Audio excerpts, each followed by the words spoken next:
Greetings everyone. My name is KS Deepak and I welcome you all in the Shield IS episode of the Hindus News Analysis. तो चलिए देखते हैं कि कौन से articles है that we're discussing today. So the first article is related to our third article जो कि आज एक सुप्रीम कोर्ट का ऑब्जर्वेशन आया है in reference to an petition उससे related है both these articles. अब फर्स्ट आर्टिकल में हमारा जो फोकस रहेगा that would be on the collective responsibilities, individual responsibilities and the legal responsibilities जो कि काउंसिल ऑफ मिनिस्टर्स या सेंट्रल मिनिस्टर्स या यूनियन मिनिस्टर्स फॉलो करते हैं या एंटरटेन करते हैं. Then will be moving to a second article जहां पर हम लोग पर्टिकुलरली फोकस करेंगे इंडिया चाइना बाउंड्री डिस्प्यूट के बारे में. सो यहां पर बात करेंगे कि what is this boundary dispute जो कि इंडिया और चाइना के बीच में है. इस बाउंड्री डिस्प्यूट में क्या क्या फैक्टर्स हैं, क्या क्या आपके नुआंसेस हैं, क्या क्या कंडीशंस हैं, क्या क्या स्टेक होल्डर्स हैं, all this nuances will be discussing in our second article. Then as I told, जो third article है is again related to our first article, but यहाँ पर हम focus करेंगे on the aspects of free speech and on the aspects of hate speech. So यहाँ पर देखेंगे कि इंडिया में hate speech से related कौन से provisions हैं, इंटरनेशनली हेट स्पीच का क्या डेफिनेशन है, इंडिया में हेट स्पीच का क्या डेफिनेशन है, कैसे हम लोग हेट स्पीच को मैनेज कर सकते हैं, क्या क्या चैलेंजेस हैं, all this nuances will be looking in our third article. And then we will be moving to our fourth article that is on the aspects of purse seine nets. तो यहां पर बात करेंगे what is this purse seine nets, इसके द्वारा जो fishing होते हैं वो कैसे चैलेंजेस प्रोवाइड करते हैं, क्या क्या चैलेंजेस हैं उसे हम कैसे ओवरकम कर सकते हैं, क्या क्या लीगल इश्यूज हैं, क्या क्या एडमिनिस्ट्रेटिव इश्यूज हैं, all this nuances will be looking in our fourth article. And then we'll be moving to a fifth article that is in the aspects of United Nation reform. So यहाँ पर बात करेंगे what are this United Nation reforms जो कि India पूछता है, इन reforms की जरूरत क्या है, क्या क्या रिफॉर्म्स हैं, उसमें क्या क्या चैलेंजेस हैं, इंडिया का क्या टेक है, इंडिया के ओपोजिंग जो पार्टीज हैं उनका क्या टेक है, क्या क्या इश्यूज हैं, all those things would be looking in our sixth article. And as usual the sixth one is on the quiz of the day. So let's start with the first one that is on the aspects of individual responsibility, collective responsibility and legal responsibility जो कि ministers enjoy करते हैं या technically कहें council of ministers enjoy करते हैं.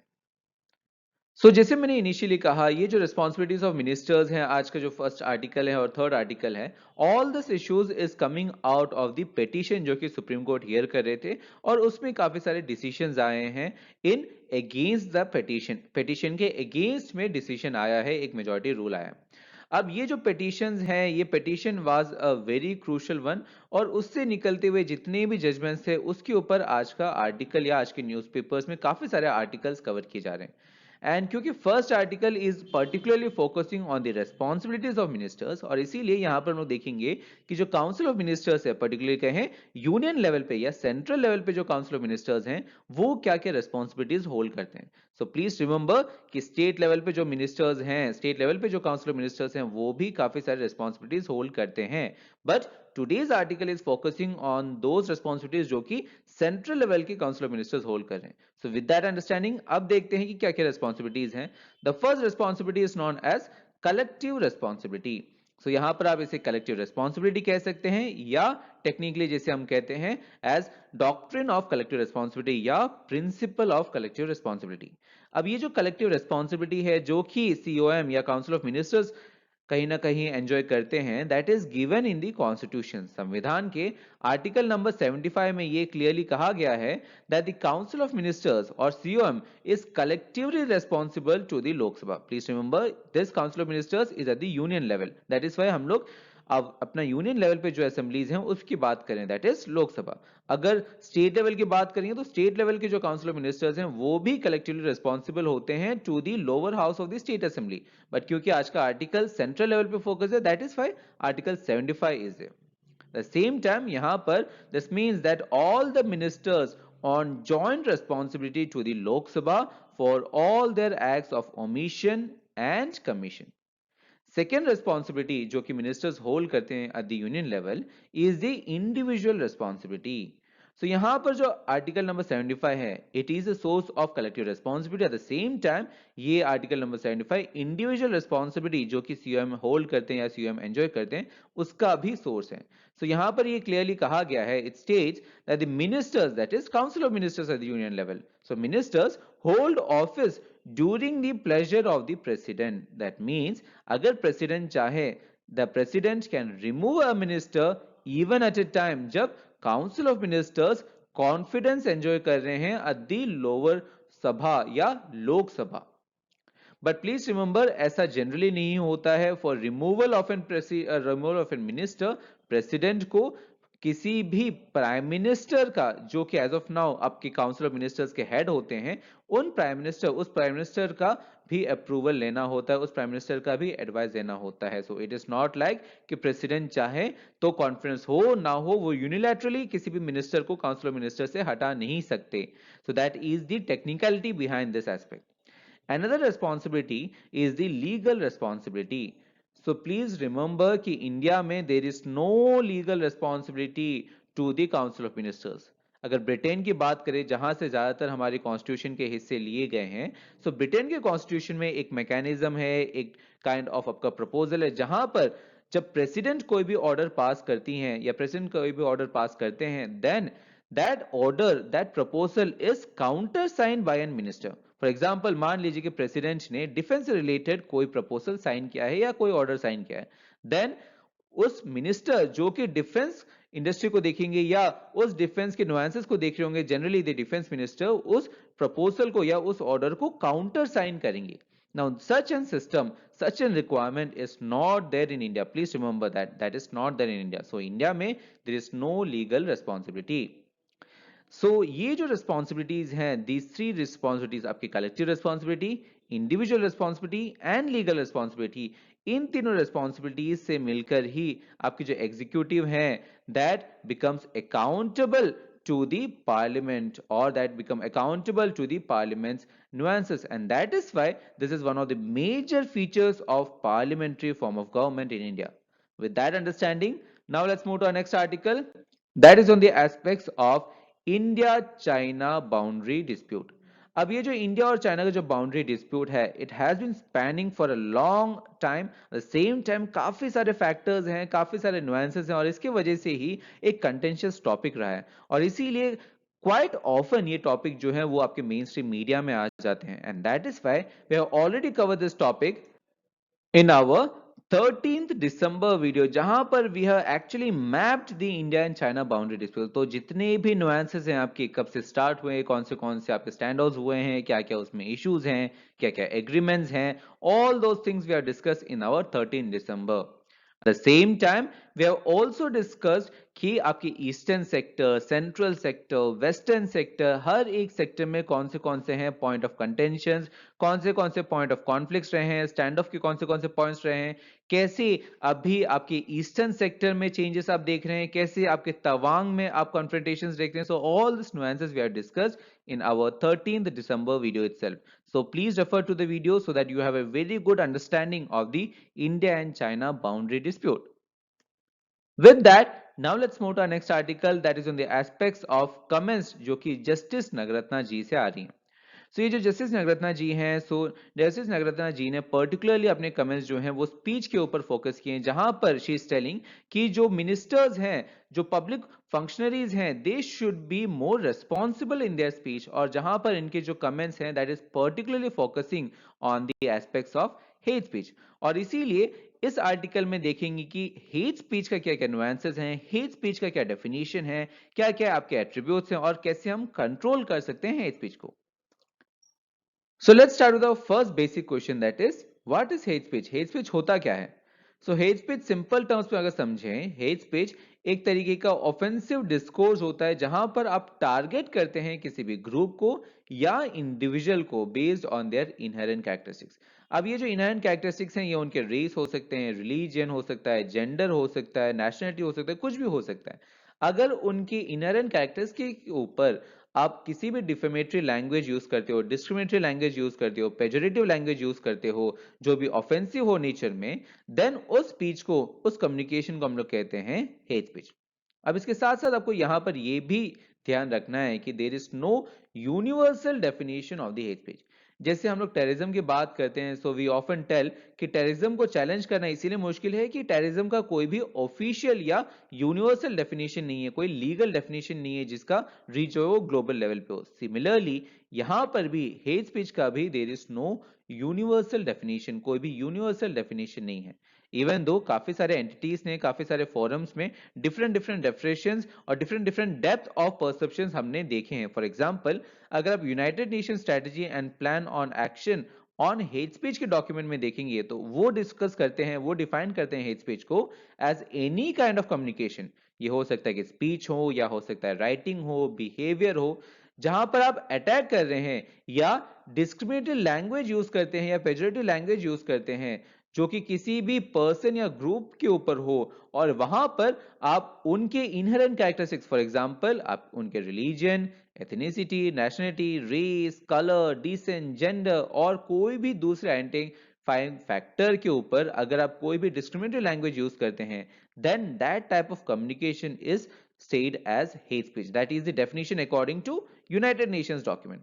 अब similar definitions जो हैं हम लोग सिमिलर फॉरम्स में देखते हैं, बट उसका जो परसेप्शन है, उसका जो डेप्थ है, उसका जो अंडरस्टैंडिंग है, जो लिबरल पॉइंट ऑफ व्यू है, that varies from one organisation to the other. So इसीलिए क्योंकि यहां पर कोई लीगल डेफिनेशन नहीं है, so the broader perspective is की there is notion of incitement, discrimination, hostility और वायलेंस। बट क्योंकि these all this words are very broader in perspective, और इसमें क्या हेट स्पीच इंक्लूड करेंगे, क्या हेट स्पीच में आप इंक्लूड नहीं करेंगे, that understanding is a difficult task. With that there is another perspective जो कि आपको समझना है। यहां पर जब हम लोग हेट स्पीच की बात करते हैं, कुछ बेसिक नुएंसेस हैं जो कि हेट स्पीच के अंदर हमें कंसीडर करने होते हैं, या उन नुएंसेस के बेसिस पर ही आप हेट स्पीच को डिफाइन कर सकते हो या आइडेंटिफाई कर सकते हो एटलीस्ट। सो द पहला कैरेक्टरिस्टिक या पहला nuance in case of hate speech, इसकी हेट स्पीच आप किसी भी फॉर्म ऑफ एक्सप्रेशन के थ्रू कन्वे कर सकते हैं। ये जरूरी नहीं है कि आप कहने के थ्रू या आपके स्पीच के थ्रू आप कन्वे कर रहे हो हेट स्पीच को। It can be convey through images also, cartoons also, memes, objects, gestures, symbols, किसी भी फॉर्म ऑफ एक्सप्रेशन के थ्रू आप कन्वे कर सकते हैं। That is the first form. Second characteristic feature और second nuance of hate speech इसकी ये जो हेट स्पीच होती है that should be discriminatory in the nature. वो डिस्क्रिमिनेटरी होनी चाहिए, बिगॉटेड होना चाहिए, इंटॉलरेंट होना चाहिए या पेजोरेटिव होना चाहिए। सो वर्ड्स काफी सारे हैं, जार्गन्स काफी सारे हैं, but the basic thing is कि आपका जो लैंग्वेज है, आपके जो कह रहे हो, आप जो एक्सप्रेस करना चाहते हो, that should be discriminatory in the aspect. Eight the same time आपको यहां पर ये भी ध्यान रखना है, ये जो डिस्क्रिमिनेटरी फैक्टर्स हैं वो आप किसी भी इंडिविजुअल या ग्रुप के ऊपर टारगेट करते हैं। तीसरा फीचर यहां पर यह है कि ये जो आप डिस्क्रिमिनेटरी फीचर्स या डिस्क्रिमिनेटरी एस्पेक्ट्स आप टारगेट करते हो किसी भी इंडिविजुअल या ग्रुप को, ये जो डिस्क्रिमिनेटरी कमेंट्स हैं वो उनके आइडेंटिफाइंग फैक्टर के ऊपर डिपेंडेंट होना चाहिए। फॉर एग्जांपल, आप किसी भी इंडिविजुअल या ग्रुप के रिलीजियन, एथनिसिटी, नेशनलिटी, इन जैसे आइडेंटिफाइंग फैक्टर्स के ऊपर अगर टारगेट करके कमेंट करते हैं, then only it is considered as hate speech. So the three factors are: first, there can be any mode of communication; second, वो discriminatory होना चाहिए; and third one is कि आप किसी भी इंडिविजुअल या किसी भी ग्रुप के आइडेंटिफाइंग फैक्टर्स के ऊपर कमेंट करते हैं। सो द बेसिक नुएंस यहां पर यह है कि यहां पर अगर आप किसी भी स्टेट या उनके ऑफिसर्स या उनके सिंबल्स, पब्लिक ऑफिशियल्स या किसी भी रिलीजियस लीडर के ऊपर अगर कमेंट करते हैं, then it is not considered as hate speech. So please remember that अगर आप किसी भी यहां पर किसी भी इंडिविजुअल या ग्रुप के ऊपर टारगेट करते हैं, then only it is considered hate speech. But यहां पर अगर आप किसी भी स्टेट या उनके ऑफिसर्स या पब्लिक ऑफिशियल्स के ऊपर टारगेट करते हैं, that is not considered under hate speech. That is the basic thing that you need to understand. सो अब देखते हैं कि हेट स्पीच और इंडिया का क्या रिलेशन है, what is the position of India when it comes to hate speech. अब जब स्पीच की बात करते हैं, there is a freedom of speech and expression जो कि इंडियन कॉन्स्टिट्यूशन ने अपने सिटीजन्स को दिए हैं, and that is guaranteed under article 19 clause 1 clause A. अब ये जो 19 क्लॉज 1 सबसेक्शन ए है, इसके अंदर सब लोगों के पास freedom of speech and expression है। The same time what you need to understand इसकी ये जो freedom of speech and expression है, दैट इज नॉट एब्सोल्यूट, वो एब्सोल्यूट नहीं है। द सेम टाइम इस पे काफी सारे रिस्ट्रिक्शंस इंपोज हैं जो कि दिए गए हैं under article 19 clause 2। So article 19 clause 1 subsection A में freedom of speech and expression is given, but article 19 clause 2 में उनके रेस्ट्रिक्शंस दिए गए हैं। और इसे जनरली समझने के लिए there is an famous quote where it states कि जो हेट स्पीच है, हेट स्पीच जहां पर शुरू होता है वहां पर द सेम मोमेंट जो फ्री स्पीच है या राइट टू फ्री स्पीच है, it ends. So it is understood that the right to free speech ends where hate speech begins. That is the relation between free speech and hate speech. और काफी सारे committees ने अपने अपने reports में hate speech से related काफी सारे व्यूज रखे हैं, but one of the most important view is of 267th report of the law commission of India, जहां पर वो पर्टिकुलरली कहते हैं कि जो लिबर्टी है एंड इक्वालिटी है वो एक दूसरे से कंटेम्प्रेरी है, वो एक दूसरे की कंटेम्प्रेरी है, and they are not antithetical to each other, that means they are not opposite to each other.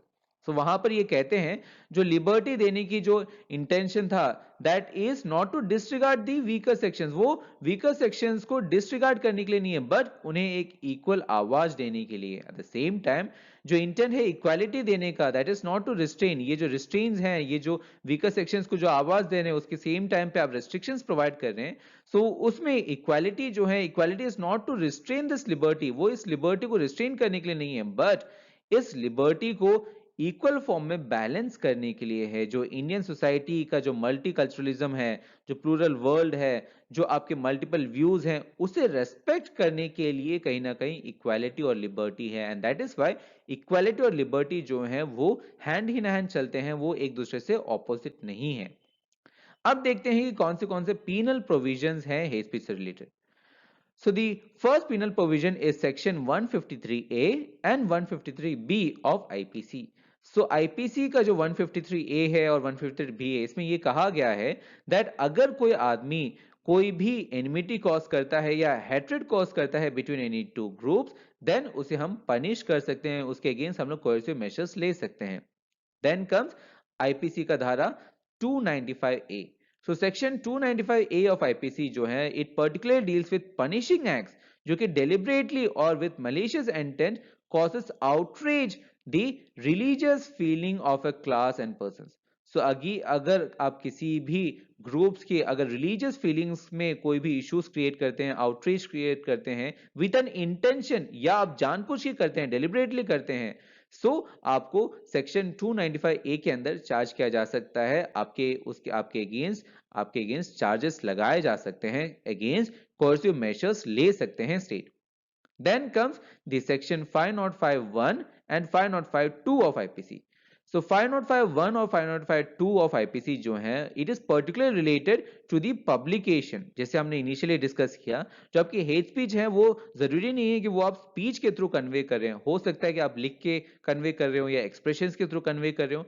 सो अगर आप किसी भी पब्लिकेशंस के थ्रू अगर आप कन्वे करते हो तो उसमें रोकने के लिए there is this section 5051 and 5052। So 5051 and 5052 में आपकी जो पब्लिकेशन है, ये जो कंटेंट्स है जो कि सर्कुलेट कर रहे हैं, उसमें अगर कोई इल विल है या कोई हेट्रेड कॉज करने की कोशिश करते हैं आप, देन आपके अगेंस्ट चार्जशीट में फाइल कर सकते हैं, आपके अगेंस्ट केस फाइल किया जा सकता है, आपके अगेंस्ट प्यूनिटिव या कोर्सिव एक्शंस लिया जा सकता है। Another section is the section A of RPA या Representation of Peoples Act 1951। So RPA की जो सेक्शन 8 है वहां पर पर्टिकुलरली कहा गया है कि अगर कोई पर्सन जो कि कन्विक्टेड है of illegal use of freedom of speech, then उन पर्सन को हम प्रिवेंट करेंगे फ्रॉम कंटेस्टिंग एन इलेक्शन। वैसे जो लोग हैं वो इलेक्शंस कंटेस्ट नहीं करेंगे, उनकी एलिजिबिलिटी जो है वहीं पर खत्म हो जाती है। That is the basic aspect of section 8। Then comes section 123 3A and 125 of RPA 1951। So 123 3A and 125 में ये कहा गया है कि अगर आप एनिमोसिटी को प्रमोट करने की कोशिश करते हैं race, religion, community, caste, language के बेसिस पर, देन आपको इलेक्शन प्रोसीजर से बाहर किया जाएगा और आपको बार किया जाएगा from contesting in an election. So अगर आप कोशिश करते हैं या आप कन्विक्ट हो जाते हैं, देन आप इलेक्शन के अंदर नहीं आ सकते। That is given in section 8। And आपको इन सब टेंडेंसी से रोकने के लिए there is section 123A and 125 of RPA। That is the basic aspect of the hate speech. With that, now let's move to our next article, that is on the aspects of purse seen nets। अभी जो purse सी nets है वो एक interesting topic है and it has been in the news for a quite a long time, और इसीलिए we have already covered this news in our 20 December video, जहां पर वी हैव डिस्कस कि पर्स इन फिशिंग होता क्या है, purse इन nets use करने से क्या क्या इश्यूज हो सकते हैं, क्यों किसी किसी कोस्टल स्टेट्स ने इस टाइप के फिशिंग्स को बैन करके रखे हैं, क्यों सेंट्रल गवर्नमेंट इसके अगेंस्ट में व्यूज रख रहे हैं। So all this nuances we have discussed in our 20 December video itself. So please refer to it so that you have a very good understanding of it. अब बात करते हैं our next article, that is on the United nation reforms. अब united nation reforms जो हैं वो तो एक बुकिश एग्जांपल है, it has been going on for quite a long time, और इसीलिए we have already discuss this topic in our 13 December video, जहां पर first of all we discuss कि यूनाइटेड नेशन के कौन से ऑर्गन्स हैं, कितने ऑर्गन्स हैं, हर एक ऑर्गन का क्या काम होता है। Then we discussed on the reforms, जो कि सिक्योरिटी काउंसिल या यूनाइटेड नेशन सिक्योरिटी काउंसिल, जो कि सबसे स्ट्रॉन्गेस्ट ऑर्गन है यूनाइटेड नेशन का, उसमें क्या क्या रिफॉर्म्स की जरूरत है, क्यों रिफॉर्म्स की जरूरत है, कैसे आप रिफॉर्म्स ले सकते हो। The same time we also talked on the case of permanent membership, जो कि इंडिया को मिलना है in the United nation security Council. So all this nuances we have already discussed in our 13th December video. So please refer to it so that you have a very good unbiased understanding of this topic. With that, now let's move to our next article, that is on the aspects of quiz of the day. So the first question is regarding the aspects of G20.